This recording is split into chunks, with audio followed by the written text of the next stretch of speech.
The other thing, a bit of advice, is tenacity. If anyone think dropping LinkedIn messages to people or building an Instagram page, getting some headshots and talking about inspirational quotes is going to help you. If that's what you're doing is looking at other people doing it, it's not going to work.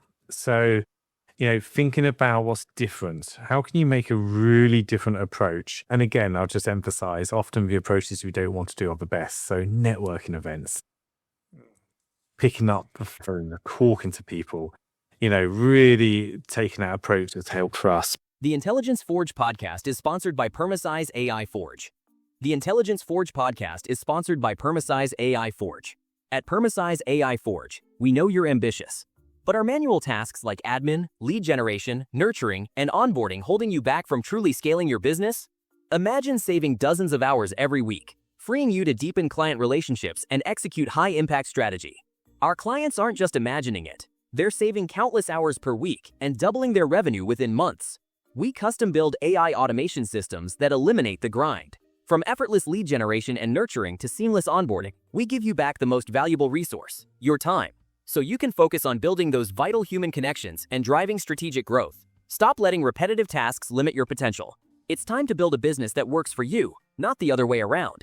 Ready to unlock your true scaling power? Visit PermasizeAIForge.com and book your free AI audit call today to discover how you can save time and double your revenue. And don't forget to like and subscribe to the Intelligence Forge YouTube channel and hit that notification bell so you never miss a new episode. From data-driven talent development to scalable leadership, building teams that perform without you. Welcome to the Intelligence Forge. Today, I'm thrilled to have Damon Clark joining us. Damon is the founder and lead of Talent Optimizers, helping organizations across the globe develop talent and align teams with strategy using data-driven, science-backed approach. Damon, thanks so much for being here today. It's an absolute pleasure. All right, let's get started. I'd love you, to start by first introducing yourself to our listeners directly. Could you maybe tell us about Talent Optimizer, what your role looks like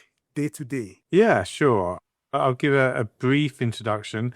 So my name's Damon Clark, originally from the UK, now based in the US, just outside Boston.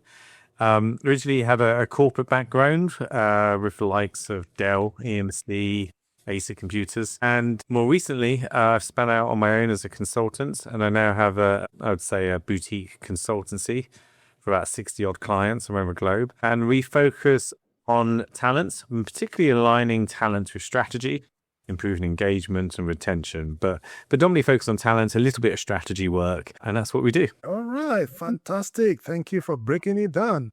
All right, what's the most exciting things that's happening at Talent Optimizer right now? Is there a recent win, success story? What a client that you're particularly proud of that you want to share with us? Oh, good question. So we're usually brought into clients because there's a little bit of dysfunction. Well, most of the time, there's a little bit of dysfunction in the leadership team. Sometimes we're brought in because the organizations are really people-first organization. They're being proactive, which they're normally great clients to work with as well. But usually there's some dysfunction. So we head in, and we like to use a little bit of data to understand what's going on. And all too often, I feel that consultants will come in, they'll just push their solution, whereas we try and kind of take a step back. Let's look at some data and try and really analyze what the challenge is, and then kind of start building a plan from there. And it can be often, quite often we find that it's not a robust way of developing, implementing, and tracking strategy. Sometimes there's some behavioral differences causing friction in that team.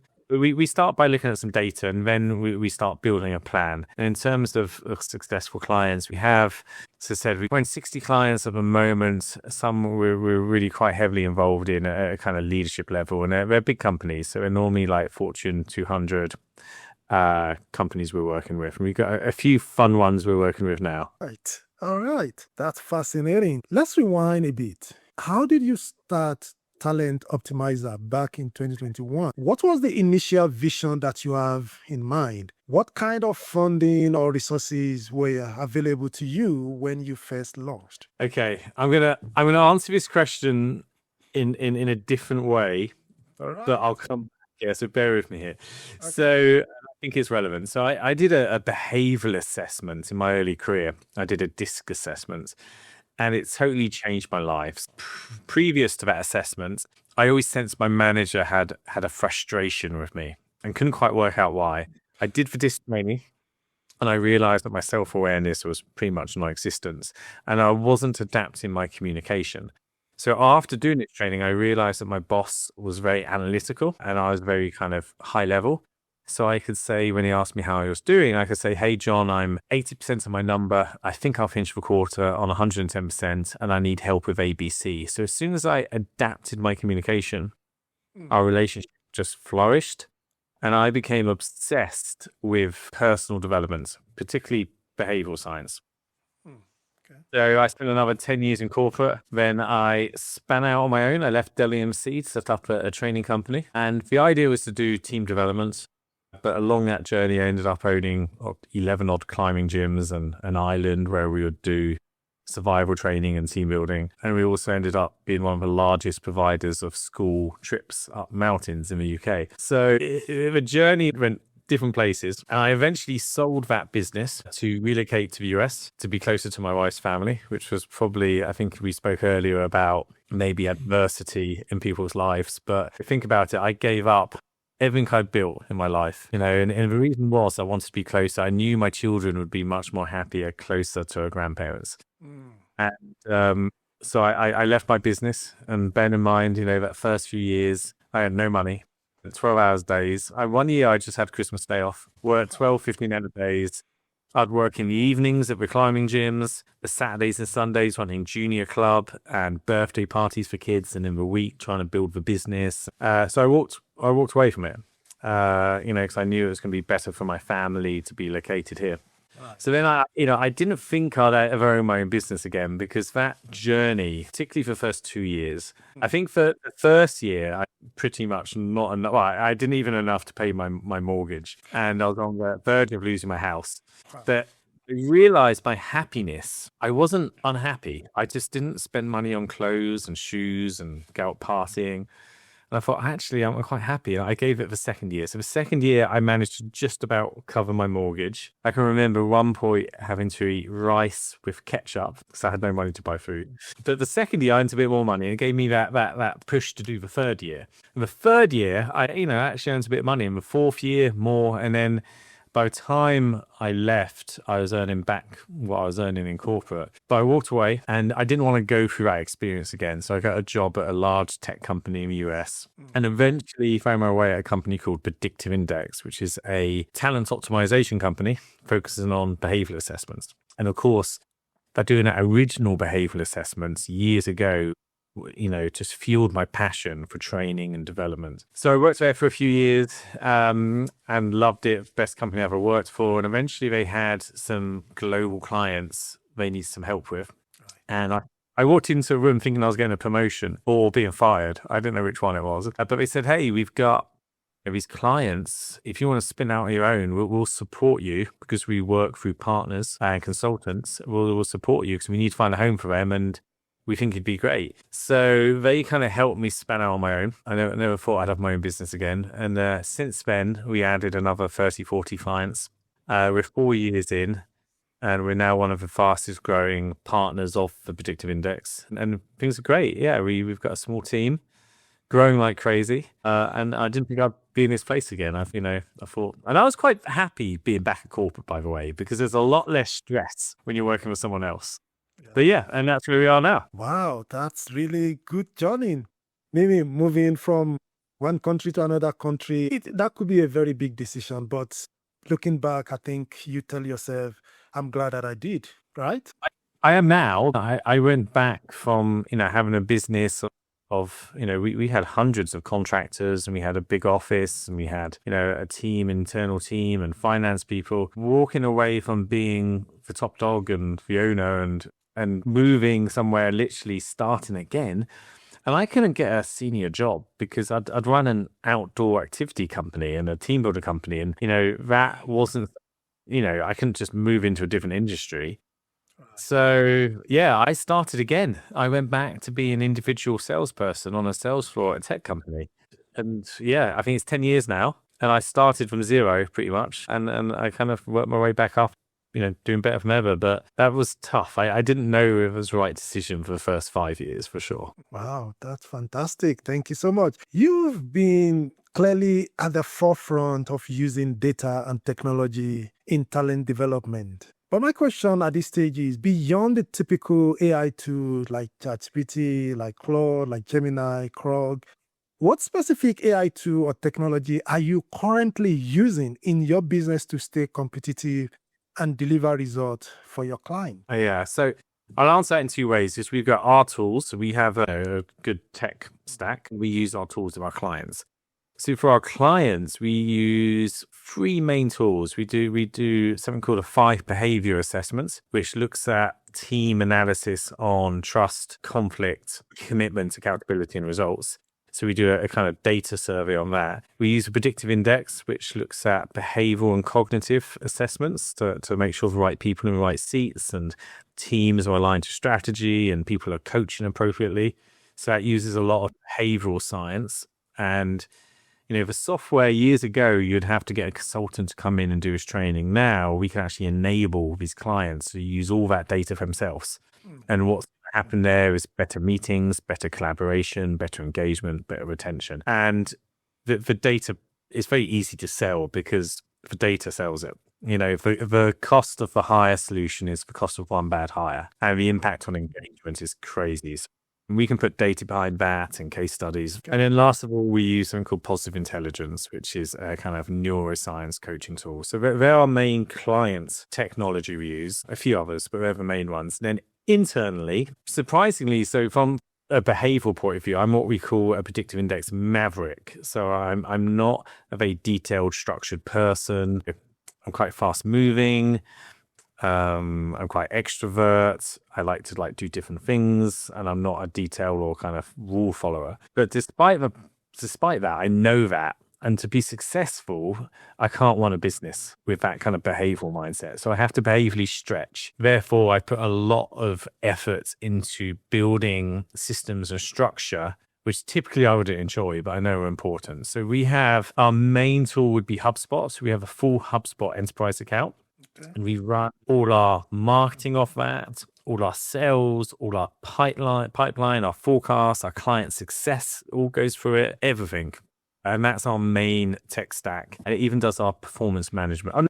We use predictive index. So we run all our meetings and it brings in the behavioral data. So you can make sure your meetings are productive and you're communicating the right way.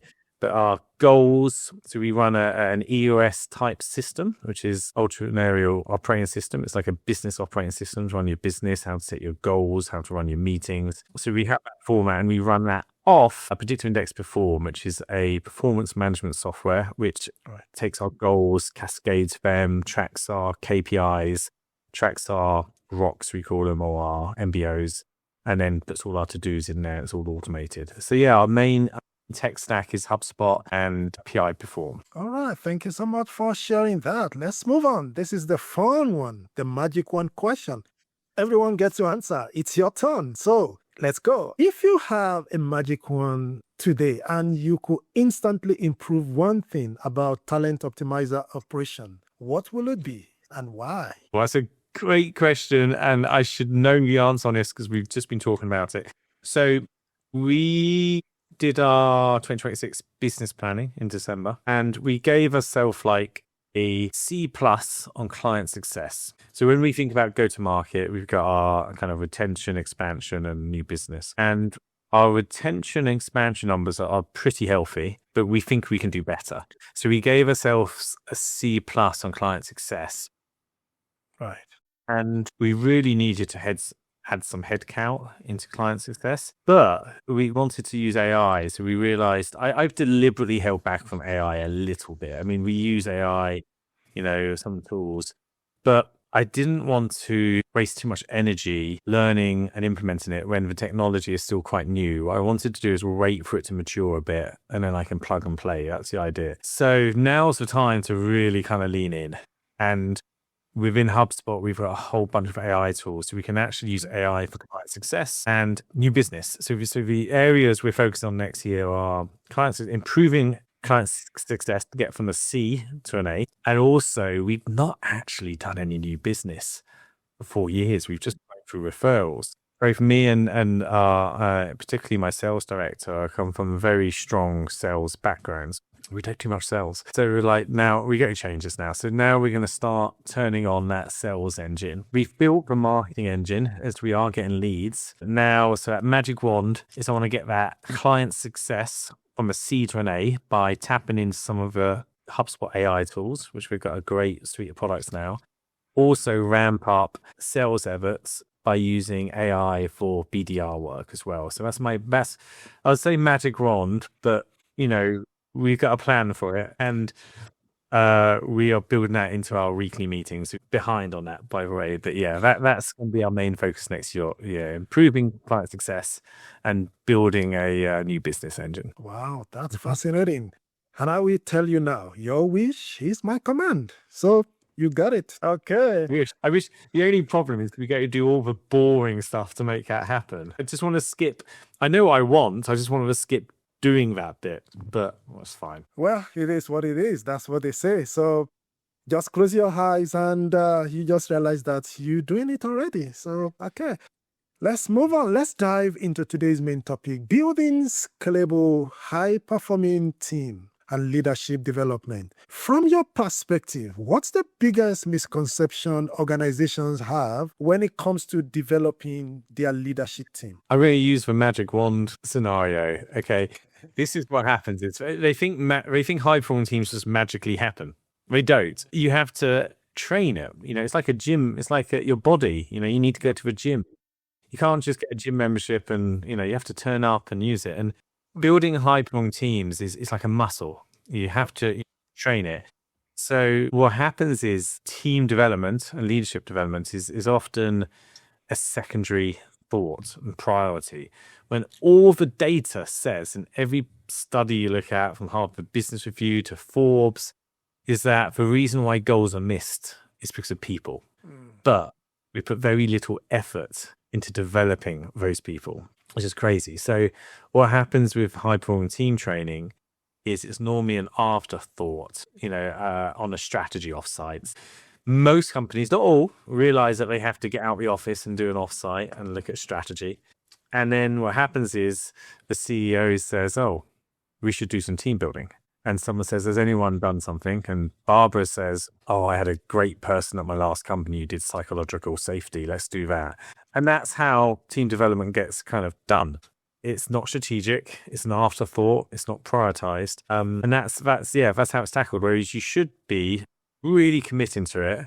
You should be using some data to understand where you need to get to. You need to be tracking where you should be getting to. And you should be focused. And we know the common themes, trust comes up a lot, communication comes up a lot. But developing a high-performing team is kind of never ending. It should be, a days, 2 days, a quarter focused on both individual and team development.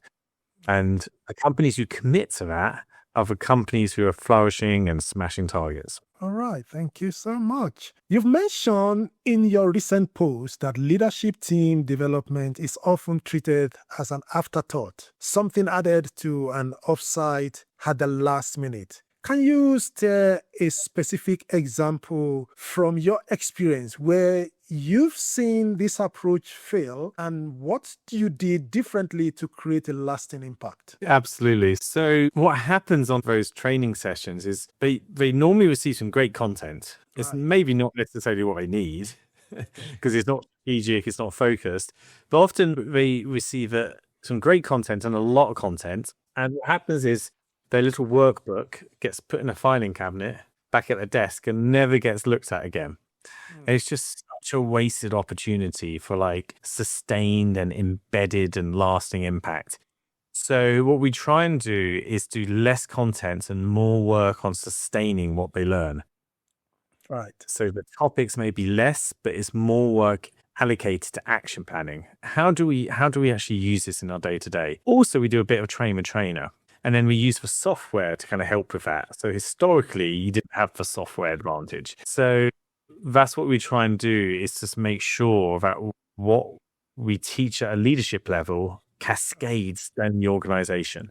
And then everyone's speaking a common language, everyone's using the same terminology, and we're improving engagement and retention. And actually that training gets embedded and used. And all too often, we find that the training gets forgotten about in 6 months. No one remembers their DISC profile. No one remembers the decision-making model they've learned. So that's where we try and focus, is more time making what we've taught them habitual in their behavior. Okay, all right. Thank you so much. One of your key differentiator is being data-driven. How do you use data to benchmark leadership team health? And what kind of insight does that reveal that traditional approaches might miss? Yeah, sure. So there's a number of ways we can use data to provide a benchmark. So some examples, you can do an employee engagement survey, you can do a pulse survey, you've got 360s, you can do a team workshop, missing one, and 5 behaviors assessments. So there's lots of ways we can do it. So I like the 5 behaviors because it really gives me a team benchmark. So I can really analyze, how, let me explain the model actually. So if we have trust, and I'm not talking about predictive trust, I'm talking about vulnerability-based trust, we're more likely to have healthy conflict. And if we have healthy conflict, and that's not mean-spirited conflict or artificial harmony, which is even worse, mean-spirited conflict, we're more likely to get commitment on what needs to be done. And if we have commitment on what needs to be done, we can hold each other accountable and accountable to the right results. Often on leadership team, we see people very focused on their own departments, not leadership results. So that's how we try and use a bit of data. And that's what we do with leadership teams. Companies going through some retention issues, so we'll get an employee survey in there quite quickly. Maybe it's junior managers struggling, so we'll think, okay, well, let's get some 360s done. There's a range of ways we do it, but there are main kind of tools for trying to kind of work out where to focus. All right. Thank you so much for breaking it down. I'm really fascinated by your head, heart, briefcase approach to hiring assessment and improving job success predictability. Could you walk us through what that framework means and how organizations can use it to make a better hiring decisions? Yeah, absolutely sure. We don't find candidates, but we do behavioral assessments. So what we're trying to do is put the right people in the right seats. And what the head briefcase model is it's a way to improve job success predictability. We want more engaged employees who, you retain for longer. So the head is your behavior and cognitive ability, and I'll get back onto that in more detail. R is your culture and values fit, and your briefcase is your skills, experience, and qualifications. Now, if we take data sets from all 3 of those areas and we can put data around it, we're just going to make better hiring decisions. Now, usually, or sometimes, your hiring managers will tell you their gut is going to make a best hiring decision. That is nonsense. That's not a thing. Yeah. But if you can use that framework, you're going to start doing better hiring. Now, for the heart piece or the values, we recommend a totally separate person doing that interview. And it can be someone more junior, someone more up and coming, with more potential. And all they're doing is going through the company values. And if they don't have values, then it's another bit of work we do a lot. We do a lot of mission, vision, values work. But ideally going through the values and saying, hey, can you give me an example of integrity? Because it's one of our values. And we can actually put numbers behind that. Then we can use the head. And with head, we can now behaviorally analyze what a job needs to be successful. So if you're, for example, have a job which requires consistent work patterns, doing the same thing repeatedly, attention to detail, following rules, and you put someone who prefers ambiguity, likes to do different variety in their day-to-day, doesn't like to follow rules, that's like putting a left-hand person in a right-hand person's job. They're going to churn. So what we can do is we can analyze a job, and then we can use some software to map that candidate to that job. And it may be they're slightly out, maybe on their behavioral alignment or cognitive alignment. Maybe they're out, but they're a great values fit, and they've got a great briefcase, great qualifications, great experience, and that's okay. At least we know that maybe there's one area of their behavior which we're going to struggle in the job. We know that, and we can put mechanisms in place to support them. Maybe, I think of a great example, maybe at the start of the job, there's a little bit of ambiguity setting the job up. Maybe the job doesn't exist. But once they're in the job, they can be much more comfortable. So we know that. So we can maybe hire an outside consultant to support on that side or get some bench strength in the organization. We know where there's going to be some behavioral misalignments, and then we can factor that in. So that's the model. It's just a better way of hiring, and we have further details on that. We spend a lot of time doing that model and supporting clients, and it makes a huge difference to engagement and retention. Yeah, just a follow-up. How is the acceptability? How do companies accept this model? I mean, when you talk to them to say, this is the word we want to implement, what's the response like? Because it's not common, what you just described. Yeah, so the biggest predictor of job success is a behavioral and cognitive assessments. I mean, that's fact. And most companies still just hire on gut feel here. So the cost of implementing assessments is the cost of one bad hire. And one bad hire is roughly the same salary they're going to make in a year. And the software is just a fraction of that. So often when we're sort of talking to clients about implementing an assessment, there's some concerns. Often they think it's a test. It's not a test. It's open choice. It's an assessment. There's no right or wrong answer. We're all hardwired differently. We have strengths and caution areas. You're simply telling the assessment that you like detail or you don't enjoy risk. You're just telling it. So we're trying to do the right thing. We're trying to get people in the right seats so they flourish. So there's sometimes a little bit of skepticism out there. Also, we have some case studies. So we've worked with one client where this is a very large client, and it was one territory. We did an analysis of their existing employees and their behavioral types. And we analyzed that against their success metrics, their revenue. And we found if we replaced the bottom 25% of poor fit profiles with okay profiles and above, would go from a 40 million loss to a 2 million gain. So we could have gone back in a time machine and said, okay, we're not going to hire this bottom 25% because they don't fit the behavioral match to the job, and replace them with okay profiles and above, we would have generated 2 million profit rather than 2 million loss. So, and that's validated data, and we've got a number of those studies we can show. So yes, some clients aren't using behavioral assessments, and we strongly suggest they do. They're all validated. They're all, they've been about a number of years now, over 70, 80 years. And then the other piece, most companies do. So most people, they will kind of think about values fit, Maybe they don't document it and have a process, but they're constantly thinking, would this person fit in with our team? And then they do look at resumes. So all we're saying is put a number on that, put a data in it. We've actually got an app launching in a few days, but you can use the spreadsheet, put a number on their fit, their briefcase fit, their qualifications, their experience. I missed one, qualification, experience, and skills.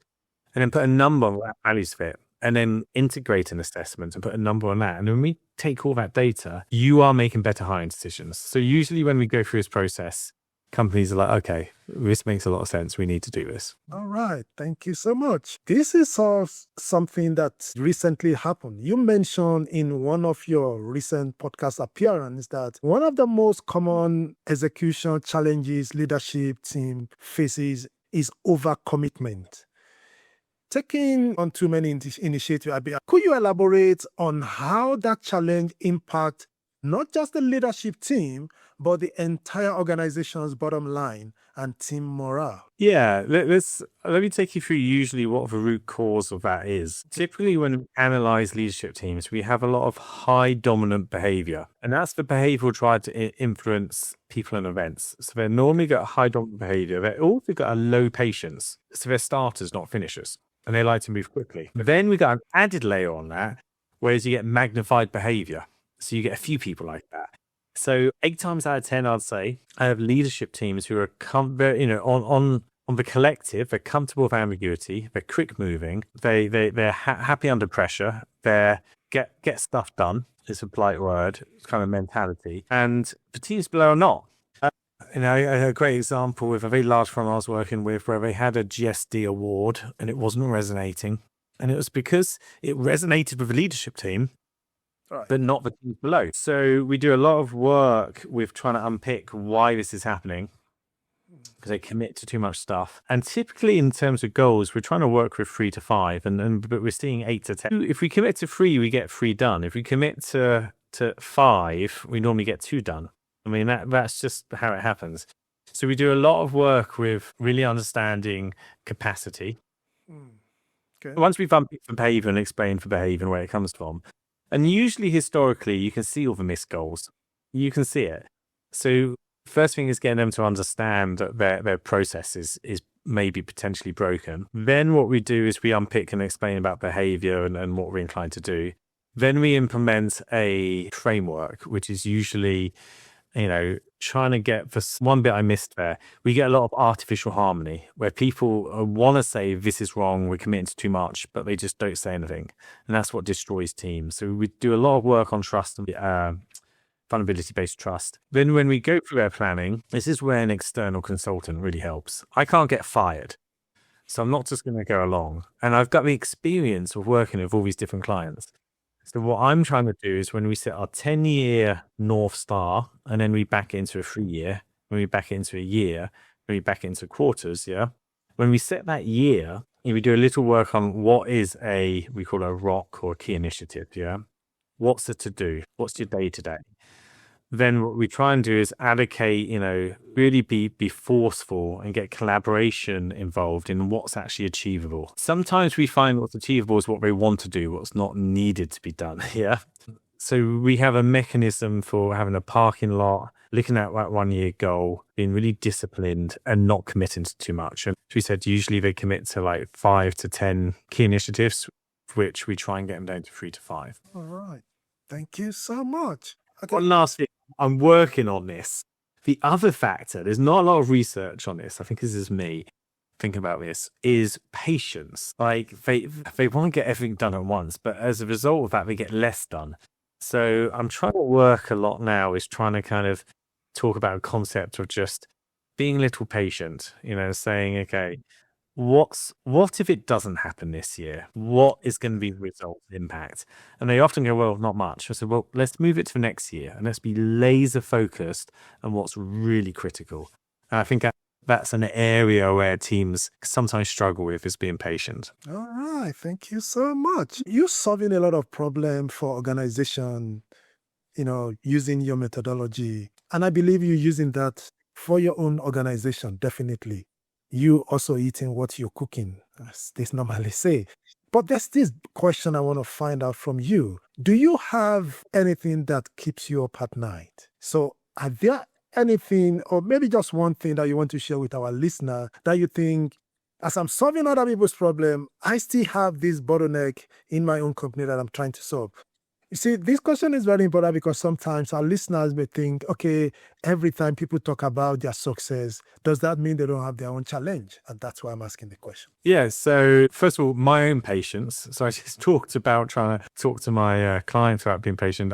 I have that problem where I have stress and anxiety about trying to get everything done. And even today, I thought, okay, I'm behind. What is the impact of being behind? It's a marketing initiative. Why am I getting stressed out over it? I should be in the gym working out, and I canceled my workout yesterday, which I should never do. I'm quite good. So that's the first thing is trying to keep on top of my patience, because I can be a bit of a workaholic, and it can be, not the healthiest of things. And the second one is, I had a good one. The question is, what am I worried about? Finding people. Luckily, I always knew this was going to be my challenge. I'm not a big organization which can offer 401ks and health policies. Right. So how do I grow? And, not being political here, but America is quite a hard country, despite the reputation of being, is the land of opportunity. It's actually very hard to actually start a small business in America compared to other countries. And I know this because I've lived in Italy and I've lived in Dubai and I've lived in England. Like setting up a business in America is very hard because the healthcare system, 401k system. For instance, I'll compare it to the UK. We have public health, we have pension system. It's all baked in. So America is actually very hard to actually, and there's other benefits to America, it's just every country has its different things. And so for me to get team members and good quality people to work for me. It's very hard when I can't offer 401k. I can now, actually. We've just gone through S Corp and we've just actually gone through that part. We've just made that pivot where we can offer now, but still. And so it's finding good people. So how do I attract talent to my organization when they can go and work for a corporate company and get that 401 and healthcare and all those other benefits, which I can't match? Yeah, it's finding talent and people. And luckily, we've got a fantastic team now, and it's small. We go add a few more to it. But yeah, that's the challenge, is how do I find talent, and who is going to be willing to see the opportunity. And I believe some talent are listening. They're going to watch. So don't be surprised when they're giving you a call. All right, I'm just kidding.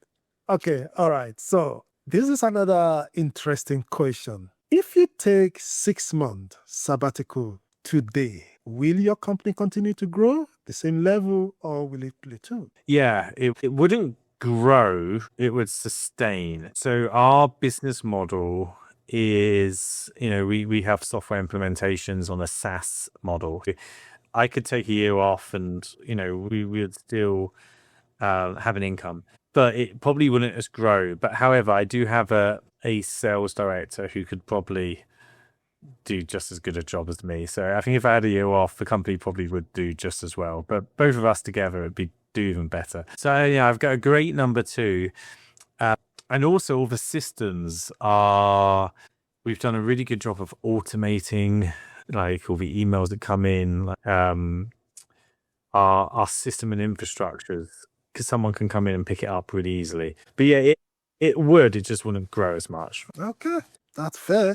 I mean, as long as you got your process documented, anyone could come in to pick 1 or 2 things to do. I think the lesson here is your business is not in your head, because with some of the people we've spoken to, what we hear is that they had their business. It's in their head. And without them, the business cannot run. I think that's the culture we're trying to let people know that, no, I don't think you should do your business that way, because at the end of the day, it's your business. But I think good advice would be, let your business be on a separate note. So if you take sabbatical, at least your business could sustain, even if it's not growing. But for some people, when they leave their business, that's the end of the business, because they are actually the business. But thank you so much for sharing your perspective. You're welcome. Based on everything that we discussed today, what is one piece of advice that you could offer any business owner that probably may have similar challenges that you're helping businesses to solve today? Yeah, I may be a bit controversial here. I feel social media, you get all these people on social media saying, oh, I can teach you to earn all this money like me. And 90% of them are absolute frauds. If they were making so much money of their own business, why did they stop doing it to teach other people? Well, it makes no sense. So that would be the first one, is to be very mindful of these so-called business gurus are going to help you, because most of them, when you pull back the onion or cut the onion, there's not a lot of substance behind them.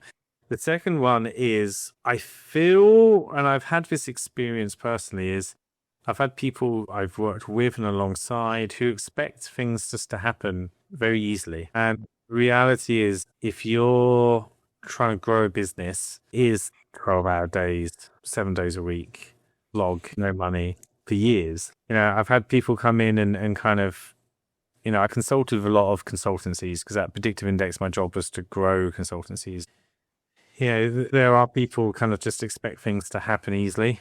And I think A, having a real clear understanding of what you're good at and what you can achieve.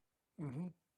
And then B, it's for hard work, and it takes years. It's not like a sports montage in a film. It's years of slog. And then eventually you'll learn from your mistakes and slowly get there. And unfortunately, some people don't have that runway. We've got bills to pay. So I think the advice is, okay, be really realistic of how long it's going to take and how much work it's going to take. And I think most people who have the ability to give it a go for a few years, who are smart and hardworking, will get to the other end and be successful. Thank you so much. Thanks for that advice. Where can our listener connect with you to learn more about Talent Optimizer? And if there is a specific way they can engage with your work and explore your program, please share with us. Yeah, it just visits www.talent-optimizers.com, or you can find me on all social media or YouTube. We have a YouTube channel called PI Hacks, but that's very specific on our software. And we do for organizations, we do a free talent strategy session. So these things are usually $2,000. We can actually behaviorally assess your leadership team and your strategy and give you a fantastic document about how aligned your team is to actually hit your goals. And we usually do that for free. And as a result, people often want to do more because it kind of pays for itself. So yeah, we're happy to do a free talent strategy session. Just visit us on the website and fill out that contact form. But yeah, our mission is better work, better world. And we genuinely believe that, we can make an impact on teams, and that makes us happy. So yeah, get in contact. All right. Thank you so much. The last question I want to ask you is centered around what you said earlier, that how it's a little bit difficult to start a small business or start a business in the US. And I also remember at the beginning, you also mentioned that you're growing very fast, and which is very good for any business. But can you just share briefly, how are you actually getting your client? Maybe your client acquisition. I know you said you have a sales or marketing director, but maybe just explain how this could help other business owners to say, well, it's not just doom and gloom. It may be difficult, but we still find a way around it. Yeah, so my industry is funny because the actual talented leadership coaches and business consultants and facilitators, often the best ones aren't successful because they're sales and marketing. Whereas some of the ones who aren't so good get overworked because their sales and marketing is very good. It's very hard to do both. It's like a brain surgeon and also being a rocket scientist. Mm-hmm. The two parts of a coin are hard to get right. And I've worked with so many consultants in my job at Predictive Index, which are trained consultants on sales and marketing. And it was frustrating because, they don't enjoy the selling part, they don't enjoy the marketing part. So my advice is, I got lots of, this is what I used to do at Predictive Index. So I've got some advice I'm happy to share. First of all, is just to kind of build a system. So think about your 3-year plan back into that year plan. And with your marketing, just working quarterly cycles, test stuff, try and be an expert on it, test it, give it a go for a long enough period, and then test something else and just work in those quarterly cycles. So build out your sales funnel. So for us, it's like we started off saying, we want 10 customers in a year. So, okay, for 10 customers, we knew we was going to have at least 30 pitches and proposals. To get 30 pitch proposals, we were going to have to do probably 100 discovery sessions. Do 100 discovery sessions, we had to find 500 connects, yeah? Then thinking about where those connect calls are going to come from. It can come from LinkedIn, email marketing, networking, public speaking. So we took that really systematic approach, and we say, so I did do cold calls. Sometimes the stuff that gets for business, the stuff you don't want to do. So we all gravitate to getting our headshots done on Instagram and going on LinkedIn. But reality is the success rate is so minimal. The best thing you can do is pick up the phone, call people, go to networking events. And I do have a very awesome claim, and I'm 100% for cold calls. Wow. But I've only ever made one cold call. So my first cold call, we closed. Then after that, I'm like, I can never do a cold call again because I'll lose that 100% statistic. So, okay. So that's how we kind of deal with our sales and marketing. We have a very structured approach. The other thing, a bit of advice, is tenacity. If anyone think dropping LinkedIn messages to people or building an Instagram page, getting some headshots and talking about inspirational quotes is going to help you. If that's what you're doing is looking at other people doing it, it's not going to work. So, thinking about what's different. How can you make a really different approach? And again, I'll just emphasize, often the approaches we don't want to do are the best. So networking events, picking up the phone, talking to people, really taking that approach has helped for us. But tenacity. We get a lot of leads for our YouTube channel. I wouldn't recommend people doing that so much because we underestimated the effort, particularly for us, when our order values are quite high. We couldn't have a cheap looking YouTube channel. So we had to put some production value in, and that, to outsource that was very expensive. Right. And then, to do it on a volume, you need to be successful. And then we brought it in-house and we kind of committed to it, and it's worked out. But if I could go back in time, maybe I wouldn't have done it. But that took a lot of commitment and time and effort. But we did it because it was different. No one else was doing it. No one else was developing really niche content on behavioral science. And we did it because it was different. So that's my last bit of advice there. It's just try and be a bit tenacious and do something different to grow that business. All right. Thank you so much for sharing your insight with us today.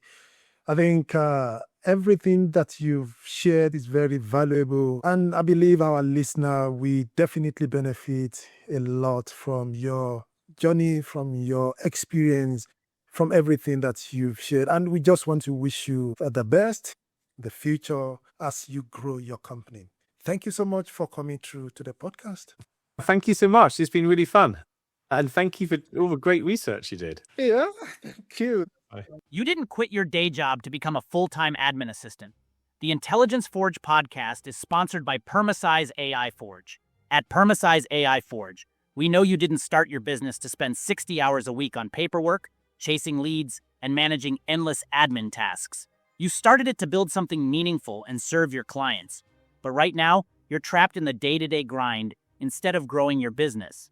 What if I told you our clients are reclaiming 15, 20 hours per week, increasing their revenue by 30 to 50% within 6, 12 months, and finally getting their lives back?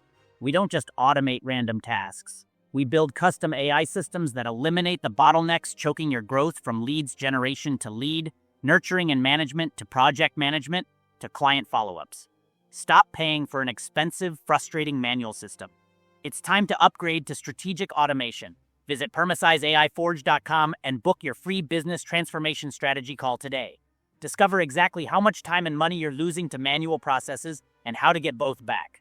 And don't forget to like this video, subscribe to the Intelligence Forge, and hit that notification bell so you never miss an episode packed with game-changing insights. Your future automated business is waiting.